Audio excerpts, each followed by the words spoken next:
Howdy, Something Science, looking at controlling cell division.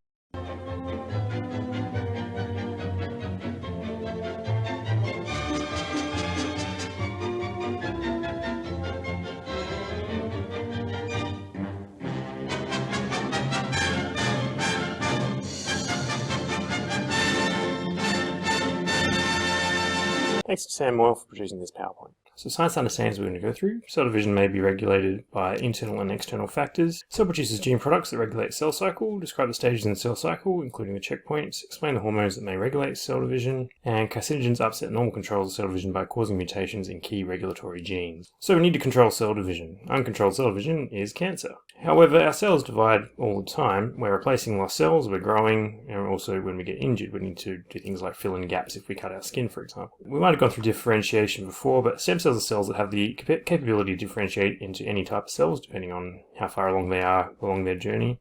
A differentiated cell is one that has specialized structure and function. During cell division, one daughter cell remains undifferentiated, so that stays as a stem cell, but then the other one that's produced from division, that can change and differentiate into other types of cells. This process is illustrated by the cell cycle, so let's go through that now. So let's start here with our newly produced daughter cell. We have this growth 1 phase, so the cell's metabolically active, it's making organelles because it's just reproduced, starting to produce energy, starting to store energy. And if it's a non-dividing cell, it will just stay in this phase forever. S phase is when DNA is replicated. G2 phase is when the cell continues to grow, enzymes and other proteins are synthesized, and the replication of centrosomes is completed in preparation for cell division. Then we go through the mitotic phase. So this is mitosis, and then we start again. So that's the cell cycle. Within the cell cycle, there are checkpoints. At these points, the activity is halted and the cell cycle does not continue until a specific signal is received. The key triggers for a stem cell to begin dividing during growth 1 phase are the size of the cell and signals it receives from the environment, such as growth factors, and they can trigger relay proteins, which lead to moving into the synthesis phase. Synthesis phase is where DNA replication happens. So the decision whether to divide or not comes at the end of growth 1 at checkpoint called R. Receiving the growth factor signal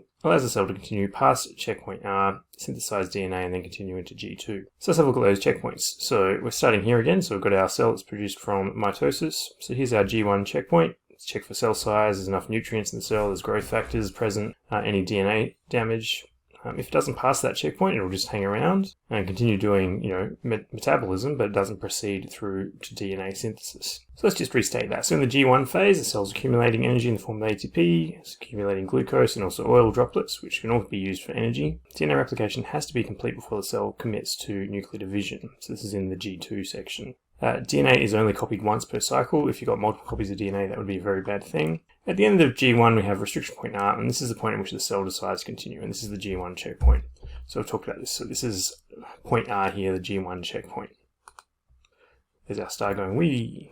Regulation point of the growth 2 phase is regulated by the presence of two types of proteins. One's an enzyme called cyclin-dependent kinase. Anything kine means dividing, so it's leading to cell division. The other is a regulatory protein called cyclin, and that activates this enzyme. When these combine, we produce something called mitosis promoting factor. An increase in cyclin, so this one here, stimulates mitosis because we get more mitosis promoting factor being produced. So that stimulates mitosis through prophase and metaphase. At anaphase, we require the presence of MPF to decrease, so the mitosis promoting factor starts to break down partway through mitosis. So here's the G2 checkpoint, so we're checking for cell size, we're checking that DNA replication is completed, and if we don't have enough mitosis promoting factor, the cell will just stay in this resting state for a while until that mitosis promoting factor increases in concentration, then it will kick through to mitosis. There's this other checkpoint here on spindle assembly, and that checks for chromosome attachment to the spindle. If the chromosomes aren't attached to the spindle, then when the spindles retract, that would be quite bad. You'd have some chromosomes just kind of floating around in the middle of the cell. So there is another checkpoint in mitosis itself. And there's our star going wee. So there's signals involved in stimulating a cell to divide or not to.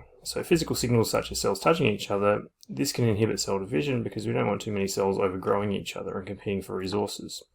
There's also chemical signals that can influence cell division. So platelets release a growth hormone that bind to receptors that trigger relay proteins, which leads to more growth. And what that does is that can produce a scab that seals over a cut in your skin, for example. Plants have 3 types of hormones, cytokinins, auxins, and gibberellins, which is a fun word to say. These are all involved in cell division in different parts of the plant. So cytokinins are involved in root tips, auxins and gibberellins are involved in stem tips and ripening seeds. And these work together to control cell division so the growth of the tips is balanced to the root stock. If your roots aren't doing well, you don't want to be growing huge plants if your roots aren't accessing enough nutrients, for example. In animals, growth factors constitute of more than 50 kinds of hormones. So some examples, so we've got epidermal growth factor that's involved in surface cells. Erythropoietin is involved in erythrocytes, which is red blood cells. So these are specific hormones. So there was a period where cyclists were injecting themselves with erythropoietin to increase the number of red blood cells they had in their blood to help them cycle faster. It wasn't particularly good for their kidneys, and a lot of them didn't have particularly long lives after their success in cycling. Hormones are present in low concentrations, so cells compete for them, but if we introduce more hormones, then the cells divide more quickly, so more hormones lead to more growth. If we look at oocytes, which are early ova, they're all present in the female when she's born, but division is placed on hold until she gets specific signals at the start of puberty that lead to cell division and meiosis of her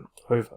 The hormones are a follicle-stimulating hormone and luteinizing hormone, and this triggers the restart of cell division of the meiotic cells, the ova. In men, we have luteinizing hormone, follicle-stimulating hormone, and testosterone, and these control sperm division from puberty in men. This kicks off at puberty. Let's talk about cancer. So in cancer, typically what we get are tumors. So we have a cell that isn't controlling its cell division, so it starts reproducing, and then you get more reproduction happening and you get a tumor. And these are bad because cells can break off the tumor and pass around your body and go to other parts of the body. So you get secondary cancers, secondary tumors being produced. Tumors eventually can do things like block off blood vessels, take over organs, stop the organs from doing their jobs, and that's why cancer is bad. So cancer is uncontrolled cell division. So we get a change in the DNA sequence in specific genes called proto-oncogenes. And if you mess around with those proto-oncogenes, they turn into oncogenes, and oncogenes cause cancer. So we mess around with the DNA in some way, we get accelerated cell division, and that's passed on to subsequent generations of those cells. So we get more reproduction happening. There's a very strong correlation between carcinogenesis and mutagenesis, so making a cancer and mutagens or mutations in your DNA. So mutations in DNA sequences often results in cancer. So where do those mutations come from? Carcinogens. Carcinogens can be chemicals, it could be radiation that you're exposed to, or it could be viruses. Viruses can cause cancer. So hepatitis B and C can cause liver cancer, for example.